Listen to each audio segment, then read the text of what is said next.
Breaking tonight, President Trump delivers his highly anticipated speech in Saudi Arabia and calls for the Muslim world to drive out the barbaric criminals who seek to obliterate human life in the name of religion.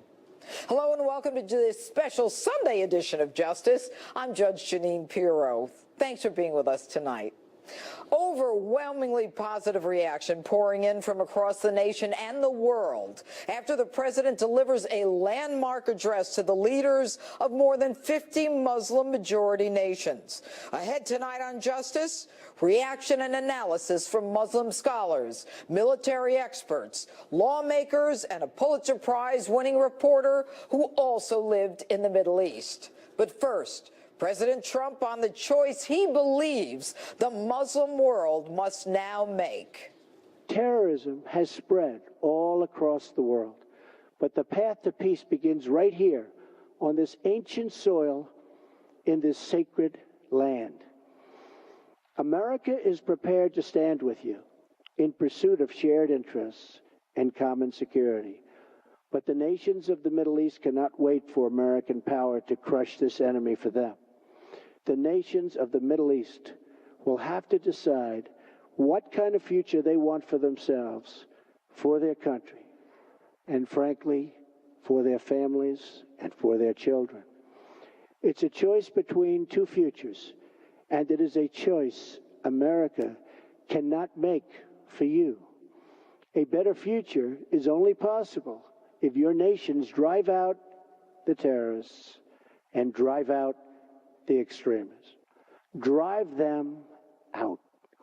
Drive them out of your places of worship. Drive them out of your communities. Drive them out of your holy land. And drive them out of this earth.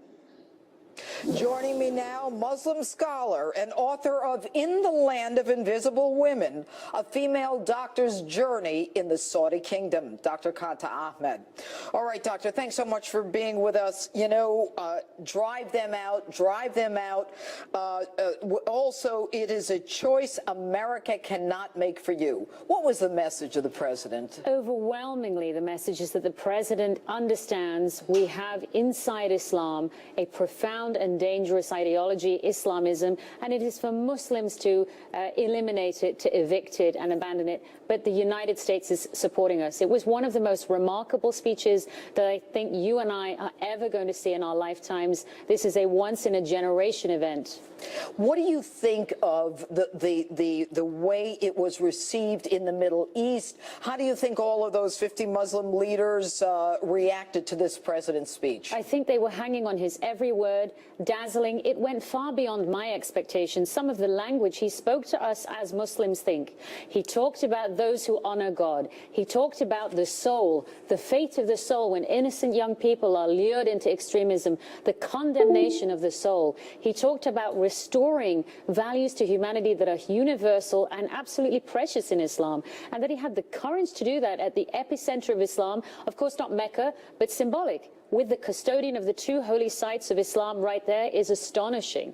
Well, you know, when you look at King Salman and how anxious he was to greet him, running to the end of the red carpet, not running, I mean, with his cane. I mean, there is already, you can see, or so it appears, this trust. Why Saudi Arabia now seems to be aligning with the United States? What has happened in the last 8 years? I think this speech is remarkable not only because of the president and the language and the intent. You could see the president had true feeling and sentiment and investment in these ideas, but that the Muslim world is finally mature enough after decades of suffering from jihadist ideology. And the United States has also been punished terribly by suffering through jihadist ideology. So it's almost the timing in history is allowing this to happen. Furthermore, in Islam, there is nothing that gives a Muslim host greater honor than hosting a guest, as you yourself know from your origins. Yes.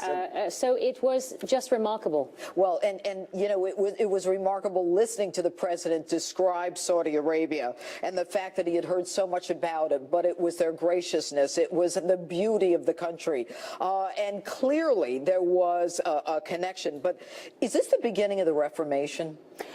It's For me, I'm not in a position to speak about that, but I think, does it call Muslims to reform their behavior, to exterminate fanatical ideology, for us to go inside mosques where some of these ideologies are propagating, something that the Quran itself allows, if that is happening? Yes. And the ground has been laid. This did not come from the United States. President Sisi made these remarks 2 years ago around the Charlie Hebdo at Al-Azhar University. Right. I was there a few weeks ago where they said, we know President Trump is not the same as candidate Trump. These are sophisticated world operators. They are not hurt by anti-Muslim xenophobia that might be portrayed here in the United States. And that's a very important point, because Americans, some of them, especially the left-wing media, they're saying, you know, the president is anti-Muslim, the ban is against Muslims. The Muslims have no problem with him. He was clear on the vast majority of victims of Islamic terrorism are fellow Muslims. Yes, and you're absolutely right. There was almost a heartbreaking tenderness, a powerful monarch, 80 years old, standing in 107 Fahrenheit, waiting for the American president to descend.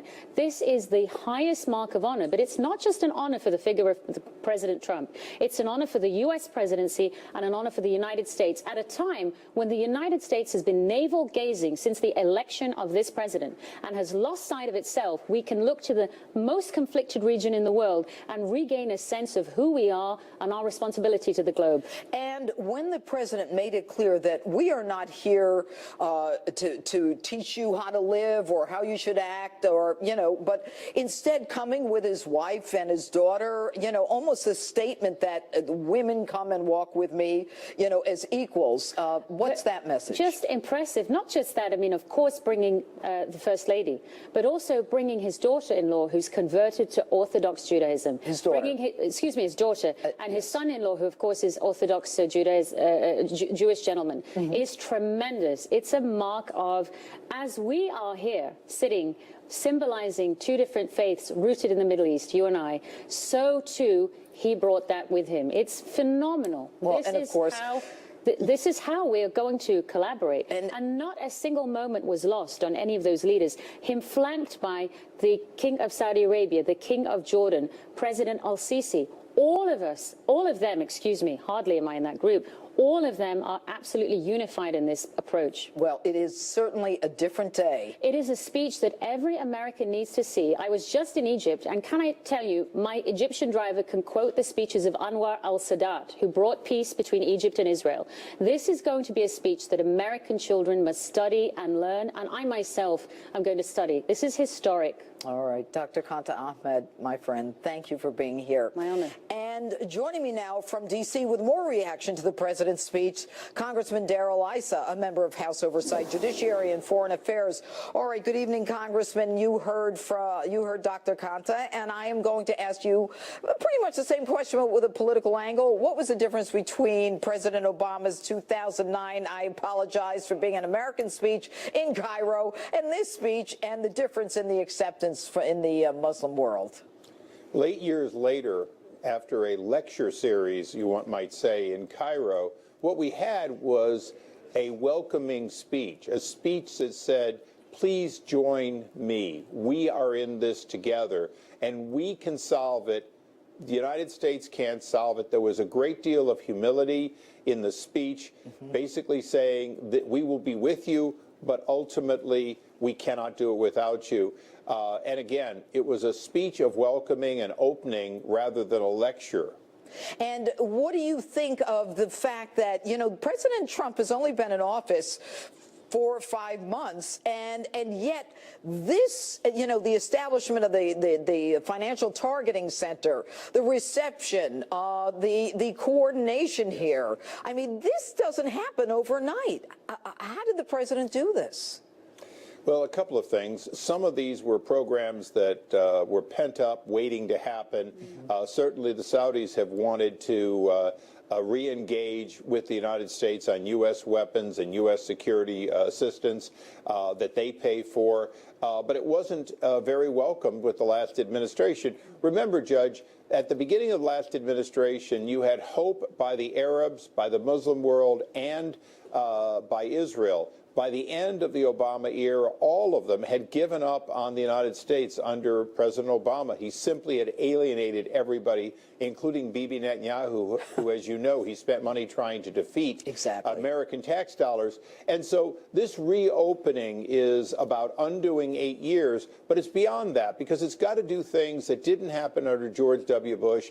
It's got to bring the Arab world together in a different kind of coalition. It's not just a coalition of military might. It's a coalition of ideological, if you will, purity, the idea that religions are supposed to help people live together, not help them kill each other. And you know what's interesting is that even the president made reference to the fact that, you know, for generations, the Christians and the Jews and the Muslims lived together, and it's only this recent, destruction that's occurred in the interpretation of Islam. But you know, Congressman, it's very interesting as I sit here. You, of course, are of Lebanese descent. I am of Lebanese descent. Dr. Kanta is of Indian subcontinent, Pakistan descent. I mean, so many of us as Americans, I mean, can relate to the Middle East, and yet it's been so separate from our lives for so long. Do you think that instead of just talking about coordination, we're going to have real partners and allies again in the Middle East? Oh, absolutely. We're already seeing it. I was, a few weeks ago, I was at the refugee camps in Lebanon and Jordan, where the United States is re-engaging to try to bring some real solutions there. You know, the last administration wanted to brag about how many refugees would be brought to the United States. When you see over 2.5 million refugees in Jordan and Lebanon, you realize they can't come here. We have to make it possible for them to live there. And that's one of the agendas you're seeing. And speaking of the country that our ancestors came from, you know, in downtown Beirut, in Solidar, you can stand and without glasses, you can see a Jewish temple, a Shia mosque, a Sunni mosque, an Orthodox church, and a Roman Catholic church. You can see them all, and you can walk to them in the square, and they're all ancient because our people have lived together, and it's that welcoming that I think President Trump showed so well in Saudi Arabia, that we can do it again. And you know what? I think the Middle East is now a believer. The president was very clear. Iran is the enemy. And Iran, of course, the historic enemy of Saudi Arabia. Have we taken sides, Congressman? You know, in 1979, sides were taken. We're only now owning up to it. The reality is that the extremist direction of Wahhabism and the growth of Al-Qaeda and ISIS had as much to do with the growth of Shia extremism and the Sunni responding. The reality is, unchecked since 1979 is part of the reason we're here. And that's what we've got to realize, is that Islam will heal itself when Islamic leaders are part of the process. That's what the president went halfway around the world for. That's what he delivered in a very powerful speech, welcoming the Muslim nations, and I think the rest of the world, to join us in a different kind of fight, a fight for the ideas. And when he says drive them out, he's really not saying drive the people out. He's saying drive these ideas out that have tainted our countries. Congressman Darrell Issa, thanks so much for being with us this evening. Thank you, Judge. And joining me now with a military perspective on how this speech will affect the fight against ISIS, retired U.S. Army Special Forces Lieutenant Colonel Mitch Utterback, who served 3 tours in Afghanistan and 1 tour in Iraq. All right, Colonel, we heard about this $110 billion arms deal with the Saudis, and another $400 billion that will be invested in the 2 countries, more jobs at each end. What are the military implications of this deal? Good evening, Judge. One of the most important military implications for everybody watching tonight is fewer Americans in that part of the world, because the Saudis have purchased more of our equipment, more ships, more tanks, more planes, mean more U.S. troops able to be home with their families, but it also means they have demonstrated that they're willing to purchase the equipment over many years, and they want the training, they want the maintenance, they want the help with operating it, and they want the help with taking the fight to the enemy, and they want the help deterring Iranian influence in that part of the world. And you know what's interesting is President Obama was always talking about these coordinated efforts and the coalition. I've never seen anything like what I saw today in Saudi Arabia, and Dr. Ahmed is shaking her head right next to me. I mean, why is this so different, Colonel? Well, the doctor will agree, I'm sure. The president demonstrated deep cultural competency, a deep understanding of how to behave, how to present himself, how to show humility, how to dignify his hosts, yet also how to project strength at the same time. It was a very nuanced visit. For those of us that have lived and worked and been shoulder to shoulder in the Middle East, we saw that as, hey, this guy looks like he's been doing this for a long time. Great advice, or just an incredibly deft, culturally competent leader that we have now. And, Doctor, you wanted to add something to that? I think so well said, Congressman, but also the moment for political will has been building because the stakes have become so high. We are seeing the collapse of Syria, the rise of Iranian influence in Yemen, the destabilization of the region through Islamist jihadism, the consequences of the downstream impact on Europe, the Muslim world, the pressures are tremendous. So the timing is very important. And back to you, Colonel. You know, this terrorist financing targeting center, which will have a staff of individuals, experts from the United States and from the Arab world, what do you expect that to accomplish? Couple things, Judge. I expect the U.S. Treasury Department to bring years and years of counter-threat financing, intelligence, and just really the ability to track the money. But once we know where the money is, and those GCC countries with the language ability, the cultural ability, just the knowledge of how the money moves around, our technical and intelligence capability married with the GCC's cultural capabilities and language capabilities, it's really unprecedented. And it really is going to dry up, in large part, the biggest donors, the biggest guys who wish they were jihadists but are too scared to go, so they give the money away. I think this is a great step. And when you say GCC, Colonel, you're talking about Syria, not Syria, you're talking about Egypt, Jordan, which countries?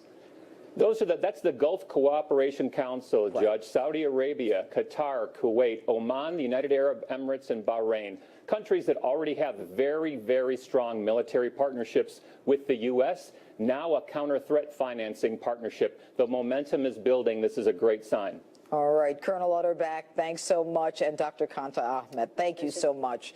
All right, former U.S. Ambassador to the UN, John Bolton, is still on deck tonight. But next. Today we begin a new chapter that will bring lasting benefits to all of our citizens.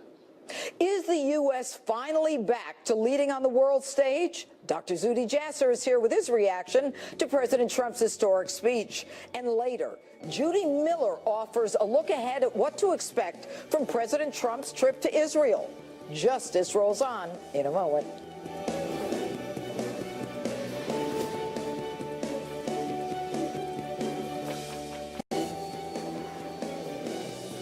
This is not a battle between different faiths, different sects, or different civilizations.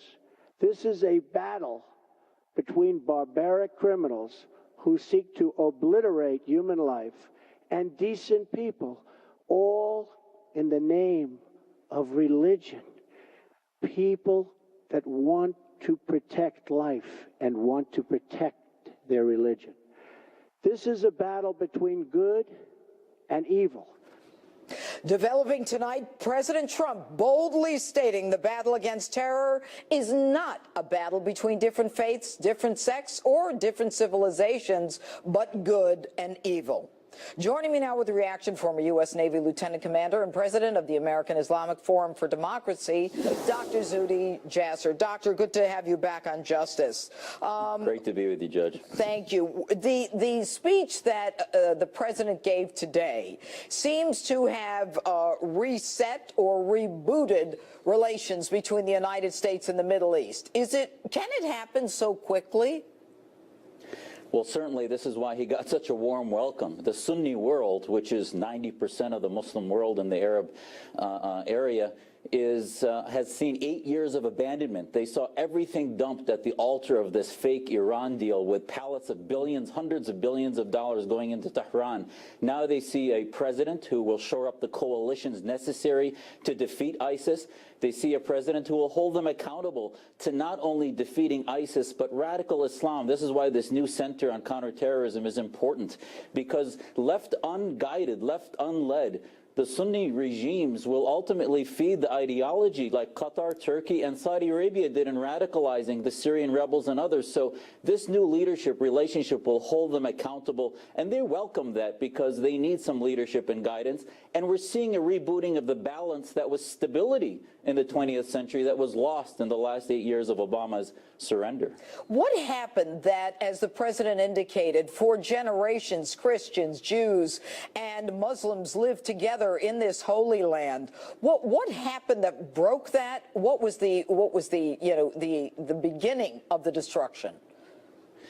Well, I think ultimately the world is starting to witness where Islam is in its history right now. We are going through an enlightenment, a reformation, and a understanding of a respect for secularism and the need to separate mosque and state, just as created the French and the American revolutions. And this is why what's very different in today's world versus even the Cairo speech of 2009 of Obama or President Bush's era, post-Arab awakening, these regimes are roiling with a groundswell of an Arab awakening that ultimately, that's why I hope the next speech from President Trump will use the words freedom, democracy, and liberty. Because ultimately, yes, he might develop a coalition to destroy and decimate ISIS, but in the long term, radical Islamist groups will keep coming back unless we start to feed the diversity of thought, the time in which Islam is in its history, so that we can bring back that time in which there was stability, cooperation between the faiths, there was a lack of kinetic, radical, viral Islamist ideology that wants to just decimate everything else, and that time to reboot that is now. Well, you know, as a military man, you were in the Navy. I mean, when the president says he's going to obliterate ISIS, but at the same time, and he seems to be doing well on that front, but at the same time he's saying the Muslim world has got to work with us. We can't do it for you. I mean, you know, Obama said the same thing, but why is the reception so different? Why is President Trump, who's just so newly in office, able to deliver with such credibility his argument? Well, because President Obama did it from a position of beginning and ending by blaming America, by blaming the West in a almost self-flagellating apologetic, versus President Trump making no apologies, telling them to drive them out, telling them that we will isolate Iran and genocidal Assad regime. That is a language that they have not heard in a long time, which is true leadership from the front rather than from the back, or if any at all. So I think they refreshingly need leadership. The Arab tribal community respects leadership. Yes. Even if they tell them what to do or what not to do. And I think that will go a long way to stabilizing the region. Well, they respect strength, and they respect leadership, and they respect honesty. And what's interesting is that the president went in saying, I'm not going to tell you how to live, and, you know, or impose my sense of what you need to do. Anyway, Dr. Zuhdi Jasser, so good to have you back on Justice. Thanks so much. Anytime. Thanks, Judge. All right. And coming up, President Trump with a strong message to Iran in his historic speech. Former U.S. Ambassador to the UN, John Bolton, is here to weigh in next. Justice is back in a moment.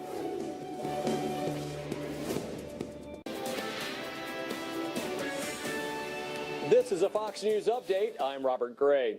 President Trump calling for more cooperation in the fight against terror. He spoke to a number of Arab leaders in Saudi Arabia, the president announcing a 6-nation council to prosecute those who finance terrorism. He also celebrated the opening of a new global center to fight terror.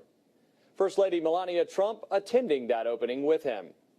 The project will serve as a giant nerve hub for tracking terrorist activity online. The White House confirming another missile test by North Korea. The latest launch comes a week after the test of a new type of missile. North Korean leader Kim Jong-un warning the U.S. mainland is now within striking distance of his weapons. I'm Robert Gray. Now back to Justice with Judge Jeanine.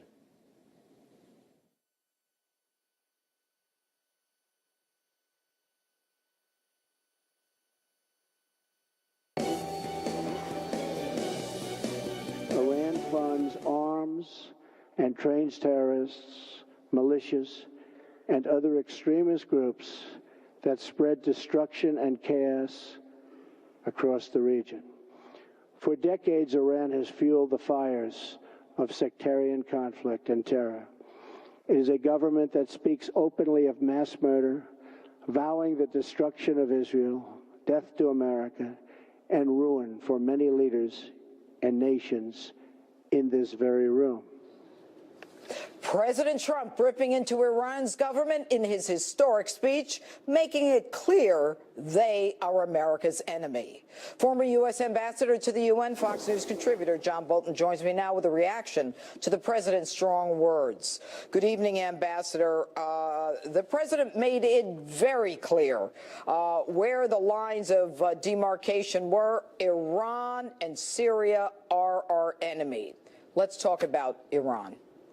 Right. I thought this was a very strong speech by the president. I think it was well received by his audience in the Arab world, which has seen in the last 8 years, they think America's taken leave of its senses for not appreciating the threat that Iran poses, not just to them, but to us. And it's because both the nuclear program and Iran's longstanding support for terrorism. So this is a signal that that the Obama administration really is gone, and that the United States appreciates that the Ayatollah's regime in Iran is a threat in the region and globally, and that we're going to deal with it, as he said during the campaign.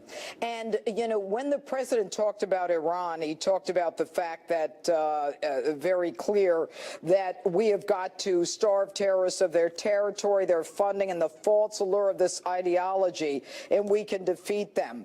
Iran has always been, Ambassador, the enemy of Saudi Arabia. So in addition to identifying Iran as the enemy, we are also making it clear that we are aligned with Saudi Arabia and, I think, the Sunnis as opposed to the other sect. Well, I don't think that necessarily is the case. I think we're aligned with regimes that oppose what the current regime in Iran is trying to do. You know, back in the 50s and 60s, although he was unpopular for other reasons, the Shah of Iran kept Iran pretty much on the side of the West during the Cold War. I think it's not the people of Iran or the religion of the people of Iran that's the problem. It's the Ayatollahs in charge. But they do pose a threat to the oil-producing monarchies on the Arabian Peninsula, to Israel, and to the United States. So to eliminate that threat, to deal with the ongoing nuclear program and Iran's funding of terrorism, we're going to use the friends that we have. And I think they're delighted to see that the president understands the nature of Iran's threat, which is something Barack Obama didn't get for 8 years. But the president certainly made it very clear that it's not the Iranian people. I mean, it is those who are chanting death to America and destruction of Israel. But in light of this new this reset in the Middle East by the United States with Saudi Arabia, Jordan, Egypt, and the other most of the other Sunni countries, it appears that the president also was talking about the possibility of peace between Israel and Palestine. It's clear that that is on his agenda. Well, I think the threat of Iran has certainly focused the attention of Saudi Arabia and some of the other key monarchies, and that's why Prime Minister Netanyahu of Israel does think there's a chance to harness that new strategic clarity to get peace with the Palestinians. The president is an optimistic man. He's willing to take a shot at it. Good luck to him. I don't think it's going to happen because I don't think on the Palestinian side the Palestinian Authority is capable of making commitments and honoring them. And there really is no legitimate authority for the Palestinian people. It's a great tragedy, but that's where we are at the moment. But we'll see. The president's determined to play it out, and I don't see any downside. It may come to nothing, as so many other efforts here have. But if the Saudis and the others are willing to go along with this effort by Israel and the United States, let's see what happens. Well, it sounds like a new realignment with Saudis and the Israelis possibly being on the same side. Anyway, Ambassador John Bolton, thanks so much for being with us. Thank you. And coming up, my all-star panel on deck, ready to battle it out. Back in a moment.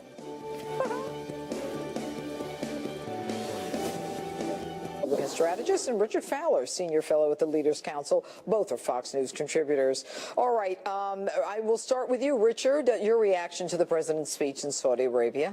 Oh, I thought the president gave a good speech. I think finally we're seeing that there are two different Trumps. There's candidate Trump and President Trump, and he seemed to not escape the teleprompter, so it's a good night for the president. Mercedes, would you like to respond to that? Look, I think this is showing a moment of strength by this president in basically going to these Muslim leaders and saying, we need to unite in order to eradicate radical Islam.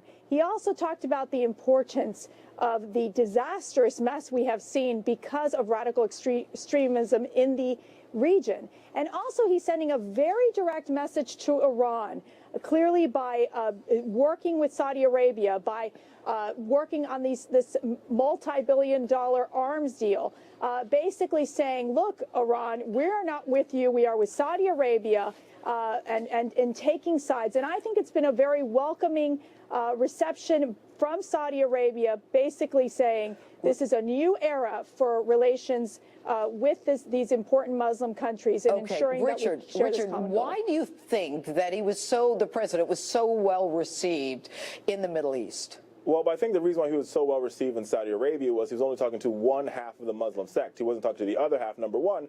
And number two, I mean, yesterday 50 he signed... Muslim leaders. I hear that, but remember, the Muslim, you have the Sunnis and the Shiites. Half of that one group was not there in the room at all. Period. Well, but beyond that point, I think the other reason why the Saudis are so happy has more to do with the fact that yesterday he signed almost $100 billion arms deal to Saudi Arabia, making a sharp right turn from this ideal that we could actually use diplomacy to solve our problems to we now have to use weapons to solve our problems. You know, Colonel Mitch Utterback was on, and one of the things he said was that by engaging in this arms deal, we give the Saudis and the Gulf states the ability to protect themselves as opposed to sending American military over there. And I thought that was a great argument. Plus, it makes jobs both in the Middle East and the United States. I hear that, but I think we'll be neglecting the fact that a good majority of the 9/11 attackers came from Saudi Arabia. And Saudi Arabia for a very long time has been sponsors of terrorism, but the president forgot that last night when he signed that $100 billion arms deal. Remember that. Go ahead. What about Iran being, a state of terrorist state, basically allowing? But what I'm saying is that here's one of the things that they did work on with Saudi Arabia, which was the fact of prosecuting individuals who are going to be financing terrorists. That was part of the agreement that they made during this visit. Also, we saw the establishment of this global counterterrorism and extremism center in Saudi Arabia. These are positive steps to eradicate radical Islam in this region. Now, with that being said, this is not what we saw under President Obama, where President Obama decided to stand with Iran. And basically, what have we seen with Iran? Iran's involvement in Syria. We've seen a stronger Russian-Iranian alliance. And you've seen the fact that Iran basically is still continuing to finance terrorism. What we did see in Iran is that they don't have the ability to acquire or attain or develop a nuclear weapon, and that is a step in the right direction. While we can relitigate the Iran deal as long as we want, right? But here's the truth: now Donald Trump has the keys to this car, and even though there was an election in Iran yesterday, and Iran seems to be moving more to a globalized position than they were previously, he still slapped him in the face. And that is not diplomacy. Let me ask you something, Richard. Doesn't it of war. bother you when you hear the Iranians yelling death to America, eradicate Israel, the big devil, the little devil? I mean, come on. I mean, you think they're our friends? It bothers me just as much as Russia engaging in our election. But wait a minute, oh boy. You know what? I'm waiting for someone to give me evidence of that. Evidence. Well, but all 17 intelligence agencies indicate that the Russians engage in our elections. Look, Richard,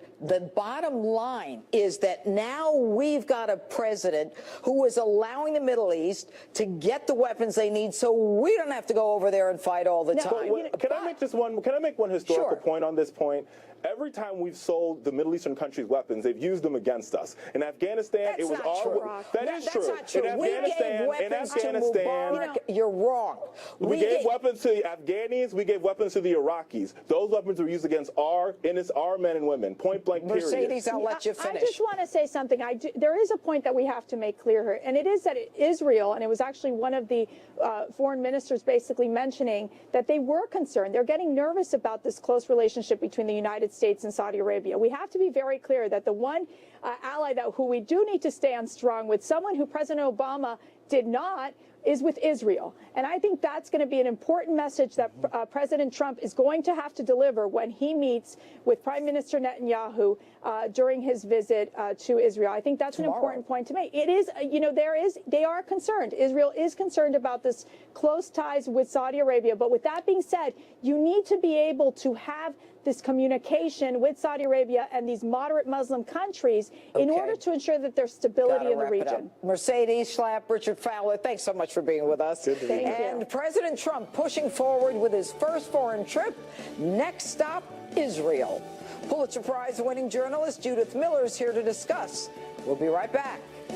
Here are the holiest places in the three Abrahamic faiths.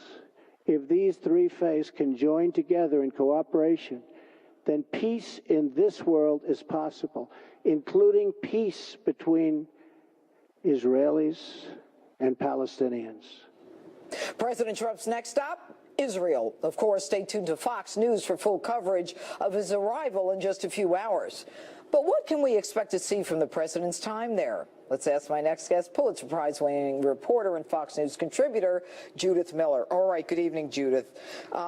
It's almost as though the president has an impossible a task. I mean, to realign the Middle Eastern countries, to possibly, make peace between Israel and Palestine, convince everybody he's on their side. How does he do it? Well, the word kvetch is not an Arabic word, but it is known to New Yorkers and any Yiddish speaker. And I think that Donald Trump is going to get a very different kind of reception. It'll be warm because the United States is Israel's closest ally. But there's also going to be a lot of complaining. Because of Saudi Arabia being the first stop? Well, there are so many other things, Judge. I mean, first of all, there's the Masada issue, which was the speech he was supposed to give. Masada, that's the archaeological site where Jewish zealots jumped to their death rather than be conquered by the Romans.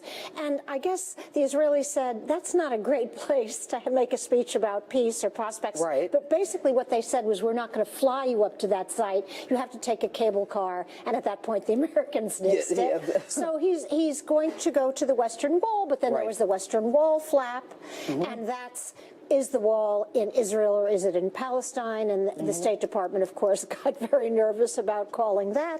There's the issue of whether or not the president gave sensitive Israeli intelligence to the Russians when they met here in Washington. That really disturbs some of the intelligence. Yeah, but my understanding on that is they said that it had already been public anyway. So, well, that's what McMaster said, but some Israelis disagree. Then there's, we could go on and on, but basically the thing that bothers and worries Bibi Netanyahu the most is he doesn't know whether or not Donald Trump, whom he considers a friend, but doesn't know whether or not Donald Trump wants to make this ultimate deal between Israelis and Palestinians.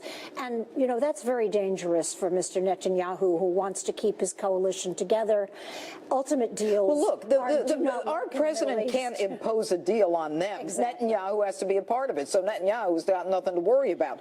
It seems to me that Netanyahu should be happy that the president has said Iran is the enemy, Assad and Syria are the enemy. We're going to give the Saudis, who are the enemies of the Iranians, you know, the enemy of my enemy is my friend. I mean, isn't this fundamental stuff? They're very happy about all of that, but remember, there's still not a kind of open coalition. There were 2 Israeli journalists left in Washington because they weren't permitted to go to Saudi Arabia because the Riyadh wouldn't give them visas. You know, the cooperation that exists is not open. It's not full-throated. But Judy, with all due respect, this sounds like kind of petty stuff. We're dealing with bigger issues. By the way, I totally agree with you. But, you know, unlike Saudi Arabia, Israel is a democracy with a vibrant free press. And Donald Trump is going to read and hear about all of this because people talk and they air their grievances. Right. And this is not the way things are in Saudi Arabia. The press is official. But, you know, the president made it so clear, I'm not going to tell anybody how to live. And I think that was the mistake of President George Bush. We're going to give you democracy. You're going to be happy with those purple fingers. They don't want democracy. Let people live their lives. I think that's true, but I hope that Mr. Trump understands that this is not about real estate. This is not a deal that can easily be made. When and he didn't sound like it was about real estate today. But my friend Judy Miller, thanks so much for being with us. And we'll be right back, everyone. That's it for us tonight. Remember to friend me on Facebook and follow me on Twitter and on Instagram at _Jeanine. Thanks for watching. We're going to see you next Saturday night. I love what's going on in the world. It sounds positive.